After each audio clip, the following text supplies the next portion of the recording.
Hello everyone. This video is going to focus on the implementation of a health communication program. We've talked about the steps of building this whole thing. Now we're talking about what are the actual steps to the action plan, the tactics and strategies we're going to enact, and considering now formally those channels that we're going to use and what we're actually going to do. You may never actually reach this step in terms of this class, but if you go out into the real world and participate in a health communication program of any kind, this is going to be phase two. This is going to be, well, really the most important part. So let's talk about some helpful tips, what it looks like, and how we can promote success. I was going to say guarantee success, but success is never guaranteed. So these are some ways in which we can do a little bit better. Now, this is kind of the fun part, believe it or not, thus all my wonderful colors on my slideshow here. But action plans and implementing them is the most creative and interesting part of this, right? This is where you get to see if all that hard work is going to pay off, and hopefully it does. There are some things that we need to do in the meantime, but that's good. There's a role of creativity here, and I think that we could compare this to the discussion section of papers that I discussed in a recent video talking about how to compose and things like that. That's kind of the fun part, right? You've done all the hard work in the literature review, figuring things out. Well, this is the discussion section of your plan. So there's a lot of creativity involved here. You finally get to see what those theoretical concepts are going to mean when you put them out into the real world, and you can hopefully ensure their survival. It's going to be very rewarding if it's done properly, and it's going to be very frustrating if it's done improperly. So let's see if we can guarantee the former rather than the latter. Let's begin by defining an action plan, what it is and what it isn't. Well, here's a definition. It is a detailed, actionable, go figure, and strategic description of all communication messages, materials, activities, media, and channels, as well as the methods that will be used to pre-test them with key audiences. So all those ideas that I've been telling you to hold on to, keep them in the back burner until we get to this stage, well, now it's time to suss them out. So maybe we can begin by brainstorming a list of our possible channels and messages that we might use, prioritize them, and rank them based on cost, how likely they are to be effective, how realistic they are otherwise, and how well informed are they, and how are they involved with the audience. So this should be a research-based and informed plan. As we are considering what kind of tactical components go into this plan, it's useful to remember some communication concepts that are going to feed right into this whole part of the process. As you think of a message and what it's going to look like, what it's going to sound like, there are important theoretical concepts that you should always be refreshing your memory on and applying in this new context. One is the fear appeal. This is not unusual. In fact, this is probably one of the most commonly used persuasive tactics out there. Now, in order for fear appeals to work, there are two criteria you must meet. One, it should be scary, right? It should actually make people feel like, oh man, I would really like to avoid that outcome. Two, you should also give them something to do about it. If you do not give the audience a way out of the fear appeal, it's not going to be as effective. You'll make them scared, sure, but you got to follow it up and make sure that you're actually persuading them towards some sort of outcome. That's both ethical and effective. An action step. If you've looked at any other persuasive speaking before, and we've probably talked about this as well, we really at this stage want to be thinking about a concrete action step. An action step is not an entire strategy. And again, if you've done public speaking before and you've looked at Monroe's motivated sequence, this is like that last step. It's not a whole strategy. It's not a we should pass a law. Whoa, okay, how? How am I going to do that? Can I do that? Is there a button on my computer I can press to pass a law? I don't think so, right? So an action step is the first concrete step that the audience can take to enact the strategy, behavior, whatever change you're trying to get them to consider. Rewards and benefits. Make this clear to the audience as well. What are the potential benefits to pursuing this action? We don't just want to slam them with something terrifying. We want to say, hey, there's a positive side to this too. People are risk averse and they're going to focus on those negatives. It is up to you to make sure that they understand that there are benefits to doing certain things. Because again, if you've only got that one half of the fear appeal, it is unbalanced and people are going to be stuck in inaction. and we want them to pursue action. Perceived threat is another part of this. Remember the health belief model in relation to perceived threat and perceived severity. These are different things, but those both factor into how an individual interprets a health behavior message and whether or not they're likely to pursue a given outcome. We want to establish, again, like the fear appeal, which is a specific tactic, right? Here's a scary thing, boo, right? But a perceived threat, we want that fear appeal to lead into that. How much do they perceive the risk of contracting HIV to be real, imminent, and something that they have to worry about, or whatever it may be, right? So the fear appeal itself is not enough to establish perceived threat. It's enough to set it up, but we might have to follow through on that a little bit. Likewise, perceived efficacy. These are the two sides of that fear appeal, kind of. So perceived efficacy, again, it's not enough to convince them that this thing is a threat to them. It is not enough to convince them that they should be worried about something if you cannot give them any hope. Hope is an essential concept when it comes to health messaging and behavioral outcomes. So what is the thing that they can do, and can you convince them that that is likely to make a difference? And again, hope is essential here. Hope is one of the most powerful things that we have, and that's not just a, touchy-feely idealistic thing here. We're talking about if people do not have hope, they will become inactive. They will become passive. They will wallow in uncertainty. Really, when it comes to changing health behaviors, we want to give people a sense of agency, and that's what hope is. It gives people a sense of agency and reduces uncertainty about their environment. All of those should be stitched together in a meaningful plan. I've mentioned Monroe's motivated sequence. I'll cover it here just briefly because this is one of the most popular kind of ad campaign strategies that exists in terms of social influence. There was a time where when you went to a public speaking class, this was all you talked about was Monroe's motivated sequence and how to use it. But the thing about Monroe's motivated sequence is that it is a sequence. That means it's limited. It means you have to follow all 5 steps in order, and you have to do all of them appropriately and completely, or the sequence falls apart. But it is very useful. People use it all the time in ad campaigns, and health messaging is no different. So if you get to the point where you want to do a video or something, consider using a sequence like Monroe's motivated sequence to best leverage your social influence here. Now, Monroe's motivated sequence consists of 5 different steps. 1 is the attention getter. That might be a fear appeal. It might be something else. It might just be colorful imagery. It might be a colorful PowerPoint slide. Ooh, I've got your attention, don't I? But the first step is getting them to pay attention to the thing. Second is the need, right? This is the perceived threat side of things. If we're integrating those different concepts into a model, we need to establish a need, why they should care about the thing that we've just gotten their attention about, why they should want to change that. So that's kind of the problem in the problem solution set here, which we follow up with the satisfaction step. The satisfaction step introduces the solution. Now, if you're talking about health messaging, the solution might be multifaceted. It might be big. It might be passing a law. It might be something that big and vague. However, when we get to the final step, that's going to be a little bit more targeted.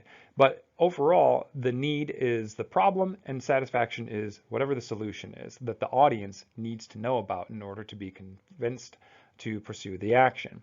4 is the visualization step. This means that you are showing the audience that positivity, the hope. That's where that comes in here.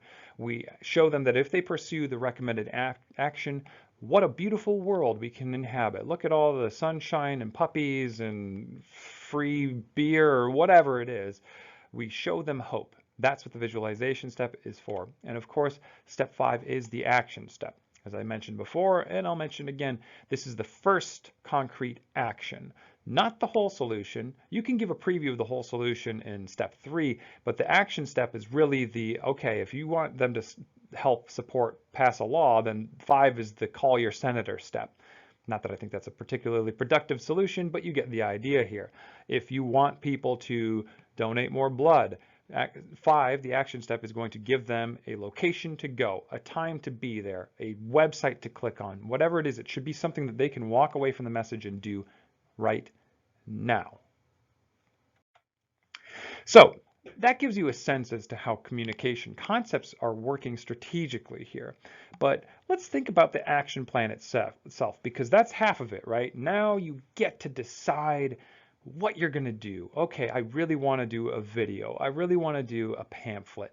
I really want to do a workshop. I really want to do, I don't know, a survey. I want to pitch a new TV show idea, whatever you want to do. But the key elements of the action plan, that's like, okay, well, we've established what we want to do, but how are we going to do it? This is where you write that stuff down and you get ready to actually do it. Prepare. This is none of this, if I haven't convinced you of this by now, we're in real trouble, but none of this is something that should be done by the seat of your pants. We're not just, you're never going to get grant money that way. You're never going to make a difference that way. You're never going to change any minds that way. You might get lucky sometimes, but that's not how these things work. So anyone who does this for a living is going to be doing it to the best of their ability, following these kinds of steps. So the key elements of an action plan, which we'll go over in detail following this slide, are having an integrated approach, having creativity but in support of strategy. It should be cost effective. It should have imagination and vision. Think of that visualization step. And it should be culturally competent. Remember our culture chapter. It's going to be considering strategically channels, activities, gatekeepers, all that. And you should be planning for the program launch activities. What is the kickoff event here? What media are we using? What kind of channels are we using? You should also have a program timeline and budget estimate. This is the time to do that. If you ever write a grant application, which you may very well do or participate in one, this is maybe the hardest part. People have a hard time establishing a timeline and a budget. There are people who do this for a living though, so hopefully you'll never be alone in that. But you also need to have, as part of this action plan, a partnership plan. So we'll get into this all in the subsequent slides. Let's go into a bit more detail, shall we? So just briefly to explain what all of those things on that list are, the integrated approach, what this means is that all tactics should be related to each other and the goals and objectives of the program. So whatever you do, everything that you do should be related to the other things and those overarching goals, right? If it's just a whole basket of different ideas thrown together, that's not going to be maximizing and leveraging success. So these things should be related to each other and to the goals and objectives. Every time you consider an action, and before you strike it off the list or throw it in the basket, ask yourself how it's going to contribute to that overall goal. That's the easiest way to make sure that it is in fact an integrated approach. You also need to have creativity and supportive strategy. It's all fine and good to be an expert of making a video for YouTube or a rap video or songwriting or whatever it is, an excellent painter, but that creativity should support the strategy. You need to make sure your super great idea actually reflects your research-supported communication strategy. And there's another important reminder there too. Your strategy should, all of this should be research supported. You've done that situational analysis, that audience analysis, so it should be very easy for you to decide whether or not your strategy is creative in support of that overarching goal. Cost effectiveness. It never hurts to keep reminding us of the practicality of things. Once we get out of the classroom and out into the real world, this is huge. How many people are going to be involved in this project? How are you going to motivate them? Well, money is a big part of that. You need to have resources, you need to have partners, you need to have access to resources, you need to have access to the community, you need to have pre-testing and post-testing. All that stuff requires money. That is what a grant is. And so you may never be involved in a grant, but your project's success in terms of, well, even this class project's success will depend on you being able to demonstrate the practicality of your project. So prioritize. If you have a whole bunch of different ideas and goals, rank them, prioritize them based on how cost effective they are and how likely they are to influence your actual goals.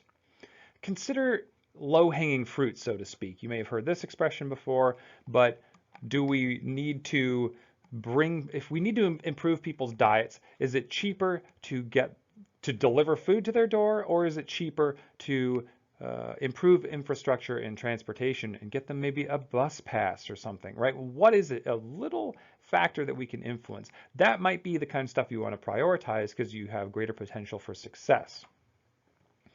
Imagination. Well, Much like in Monroe's motivated sequence, you need to help the audience visualize the wonderful, beautiful world that they can enjoy in the future. You need to have a little bit of imagination to think ahead before you get this project underway, to imagine what it's going to look like. What kind of barriers are going to come up? What kind of challenges? What kind of successes? What kind of benchmarks? You need to be able to see that before it happens if you want to maximize your success. Additionally, we've talked about culture and culturally competent and issue-driven messages, channels, and activities. There's a lot involved here, though, that we can consider. One is the whole concept development. What are we trying to establish for them, and how are we going to leverage those things? They're going to be culturally situated and relevant. So this means taking those fear appeals, the hope, the action step, all of that should be situated according to appropriate channels, messages, and audience. If you don't do that, obviously you're not going to have much success. Message doesn't matter if no one sees it. Message development and health literacy assessment. You need to consider the health literacy level of that audience. This is essential. Ask yourself, are they likely to encounter the message, but also are they likely to be able to understand the message? And the recommendation is to aim for the 6th to 8th grade level in terms of regular literacy and health literacy. Does that seem like you're aiming pretty low? It's because you are, but Americans have fairly low health literacy, and this is an important way of situating your message. Now, but imagine if it were you. It's this wonderful health literate, health communicator encountering a complex message versus a simple one. You'd probably still prefer the simple one, even if you can engage with the complex message, but it might take more time and energy. Channel selection and prioritization, of course, we need to consider stakeholders. We need to consider demographics in terms of, well, if this group does not use computers, if they do not use smartphones, if they do not read books or magazines, then maybe that's not the best place to have our message. More places in the world have smartphone access than they do computer access, about twice as much. So if you want to reach more people, then you're probably better off with smartphones. But if you're trying to reach a certain age demographic, that might be different. Pre-testing. This is pretty important too. We can get into this a little bit more later on, but we should at least have some sort of pre-testing in place for our action plan before we start pulling the trigger, so to speak. Now, we additionally need to plan for program launch activities, media, and materials. Don't need to spend a whole lot of time on this. I think it's fairly self-explanatory, but you do need to think through the practicality of your thing. What are the materials? Do you need to print them out at Kinko's? That might be something to get done or ask someone to do. And you need to plan accordingly for a launch activity or workshops or whatever it may be. And again, the project timeline and budget estimate. Budgets are important. If you don't have a budget in your real life, well, it might be time to start thinking about that. But if you are in charge of any kind of program or participating in it, you must consider the costs. You must be realistic and practical. And that's what we're talking about with this stuff. Additionally, the partnership plan. And we'll talk about these last ones a bit more in the subsequent slide. But do you have a plan to involve the community, stakeholders, partners, all of that stuff going forward? Now, you probably should have been doing that from the beginning, but what is the plan for that in the future? How are you going to be integrating all of this together?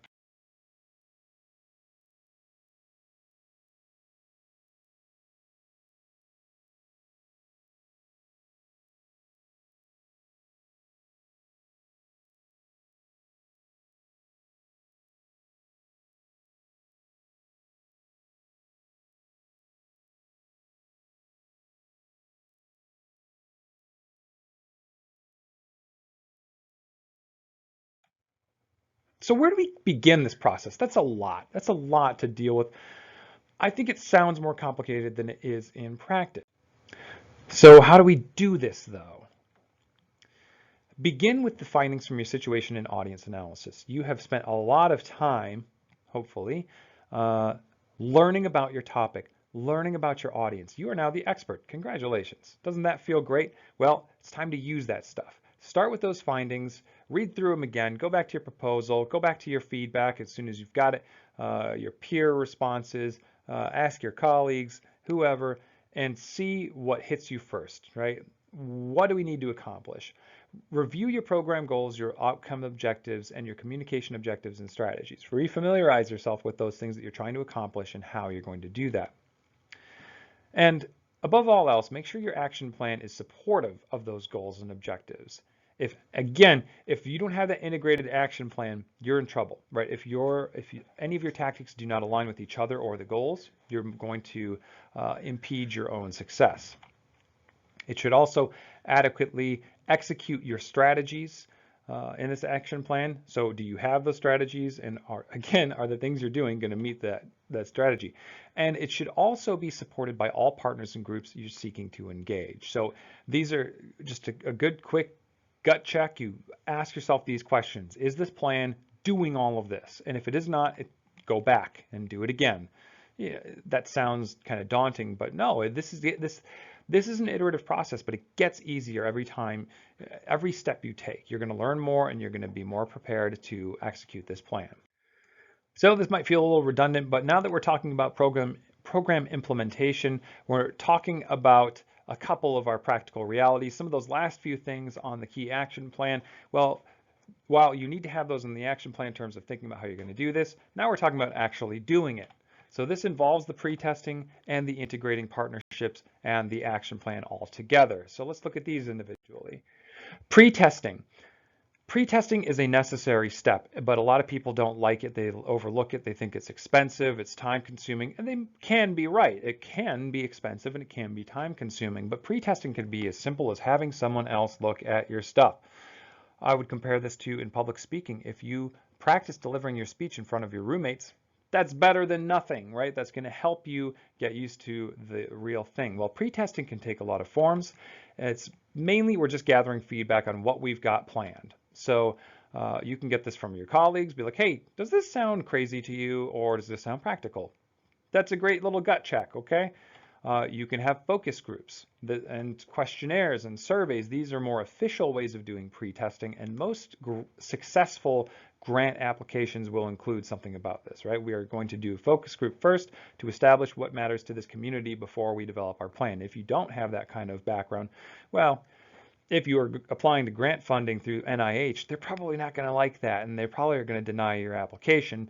But in practical sense, there's a reason for that, right? Because you're not guaranteeing success to the best of your ability. So focus groups, this can be just a couple of key stakeholders or gatekeepers in the community. It can be community members. One of the work groups, I'm on a work group right now, a collaborative work group to try and reduce breast cancer disparities in southeastern Wisconsin. And the collaborative work group, much like what we're talking about in this class, involves people like me, academics, experts, and social scientists, but it also involves community members, breast cancer survivors. And every time we have a meeting, that keeps all of us grounded. Maybe the people who don't have the technical expertise learn a bit more about what people like me know in our unique field. I learn more from other people and experts in different fields, including oncologists and public health officials. And I also, people like me and those officials are grounded by, well, we have cancer survivors in every meeting, and that's part of why we do that, is to keep grounded in collaborative research. So that helps us, right? We've got that integrated throughout, and that helps us maintain a realistic perspective. But there's a lot of different ways you can do pre-testing, from collaborative work groups to focus groups to interviews to asking your friend to tell you if you're crazy or not. Now, above all, this should be participatory and it should be cost effective. You need to balance these two things. Of course, it should never be more expensive than the rest of your program, but you might need to spend a little bit of time, money, and resources to get meaningful pre-testing. And you should do that. And as always, we're considering health literacy. These kinds of focus groups can be a good opportunity to see, well, if you don't know what the 6th to 8th grade level is, then a focus group might help you figure that out. Maybe, I mean, not assuming that they're all 6th to 8th graders, but if that's what we're aiming for, or you're talking to the group, well, you can get a better sense as to what level they are understanding the information at. Again, I find that this is really useful in the collaborative work group I'm participating in, is having community members. It keeps us grounded and it helps us remember what the average person's understanding of these technical health issues is. Integrating partnerships and the action plan. This is another fun and interesting part, but it can be in practice one of the most frustrating parts of the whole operation. But again, if you do this from the beginning, you'll be much better off. If you want to try and take the easy route and not do participatory research and health program stuff, well, that's up to you, but you're going to have to do it eventually. Say, when you try to make your plan work, if you send it out there and your audience and you just hear crickets and you don't get a response, much like the public health service driving x-ray trucks to neighborhoods and no one participating, well, that is a failure. I'm sorry. You can get an A in this class, but if you don't enact these principles out in the real world, then that's going to be a problem, right? So integrating this should happen from the very beginning. From the very beginning. That's the whole point of participatory research. And whether or not you do that, it's gonna come back to bite you eventually, kind of like repressing emotions, right? You may not want to deal with it now. You're gonna have to deal with it later. It's the same thing when we're talking about integrating our partnerships. So ideally involve stakeholders and the related partners in the whole conceptual process. You should really have shared goals with those people. All the stakeholders and related partners should share vision and goals. And if they don't, you need to really question whether or not you want to involve them in this process, because they're going to be a drag on that whole system and resources and time and money. Establish clear roles, responsibilities, goals, decision-making protocols, and contacts, meeting plans. All of these things you should decide in advance before you're actually trying to establish that action plan and execute it. Who's going to do what? Who has what responsibilities? What is our shared vision? What's our goal? How are we going to evaluate the criteria of success here? What are the decision-making protocols? Who gets the final call on things? Who's going to be the primary contact for this particular group? When are we going to meet? How often are we going to meet? For how long? Who's going to set the agenda? These are questions you must answer. And presumably, if you're in charge of this whole thing or in a managerial or planning role, you're going to be the one making those decisions. But make sure you make them. Otherwise, you're going to be wasting time and energy. Now, as you can tell, I'm trying to keep this video short and targeted and practical so that it doesn't seem all that daunting. There's a lot in the textbook that we can engage with, lots of good examples, but overall, I want you to be practical and realistic, and that's the long and the short of it when it comes to engaging with these plans. Ask yourself, will this work to the best of your knowledge? What will the message receivers be able to do or change after they're exposed to the message? If there's nothing for them to do, well, what's the point, right? Is there an action step for them? These are important questions to answer. Is the message convincing or relevant? Again, do another gut check here. Like, is this even targeting what you need it to target? Is it relevant to that audience? Do you have the resources to meet these goals? What is your budget? Do you have any money for this? Are we doing it for free? I should hope not, but hey, that's the way it goes sometimes. It really isn't as complicated as it seems, but it will be if you don't at least try to be practical. So I hope these tips help you out. If not, let me know. I'm always happy to meet and talk about these things. As you can tell, I'm pretty passionate about it, and I hope that you are too, since you elected to be in this class, and I hope this helps as you go forward with your projects.